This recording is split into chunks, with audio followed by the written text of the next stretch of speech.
বন্ধুরা, আজকে আমি তোমাদের সামনে চলে এসেছি নতুন একটা দিনে নতুন আরেকটা আলোচনা নিয়ে। চলো আজকের আলোচনা শুরু করে দিই। প্রথমেই বলি, কেউ যদি তোমাকে ভালো না বলে তাহলে তুমি দুঃখ পেও না, কারণ একটাই জীবনে কখনো সবার কাছে ভালো হওয়া যায় না।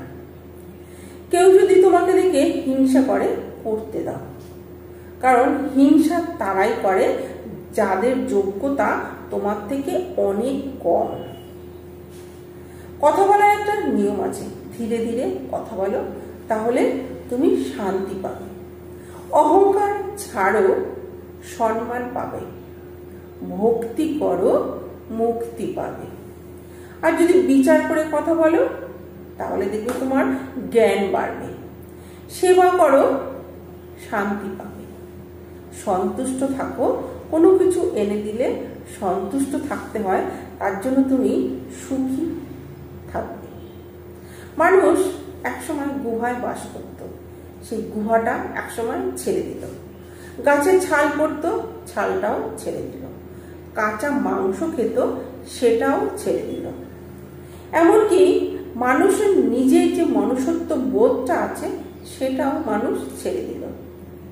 কিন্তু মানুষ হিংসে করাটা, মানুষকে দেখে হিংসে করাটা, সেটা মানুষ কিছুতেই ছাড়তে পারল না। একটা কুকুরকে তুমি দুদিন খেতে দাও, দেখবে তোমাকে 2 বছর সে মনে করে রেখে দেবে।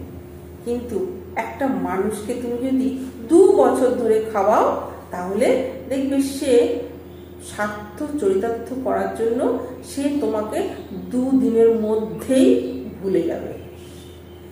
বেশি কথা বললে মানুষ তাকে সম্মান করে না। বেশি আদরে দেখবে সন্তানরা কিরকম বিগড়ে যায়। বেশি লবণে যেমন আমাদের তরকারি নষ্ট হয়, আর বেশি ভালোবাসায় জীবনটাই নষ্ট হয়ে যায়। দই, ঘি, মাখন সমস্ত কিছুরই জন্ম এক জায়গা থেকেই হয়, সৃষ্টি হয়, সেটা হলো দুধ থেকে। কিন্তু তাদের মূল্য এক একজনের এক এক রকম। তাই জন্ম কখনো শ্রেষ্ঠত্ব প্রমাণ করে না। তোমার কর্মই তোমার জীবনের আসল মূল্য নির্ধারণ করে। তো চলো বন্ধুরা, আজকে এইটুকু বললাম। যদি ভালো লাগে তো অবশ্যই লাইক করো। নমস্কার।